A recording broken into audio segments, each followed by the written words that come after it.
ఆకుకూరలన్నిటిలోకెల్లా తోటకూరలో స్పెషల్గా 2 బెనిఫిట్స్ ఎక్కువగా ఉన్నాయి.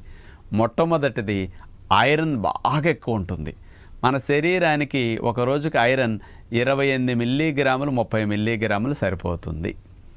అలాంటిది 100 గ్రాముల తోటకూర బాగా కాడలు ముదురుతాయి చూసారా, అలా బాగా ఎదిగిన ముదిరిన తోటకూర కనుక తీసుకుంటే 35 మిల్లీగ్రాముల ఐరన్ ఉందట.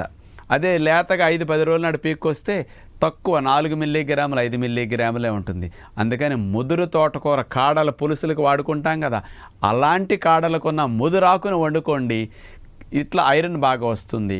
దీంతోపాటు 100 గ్రాముల తోటకూర తీసుకుంటే 400 మిల్లీగ్రాముల కాల్షియం కూడా వస్తుంది.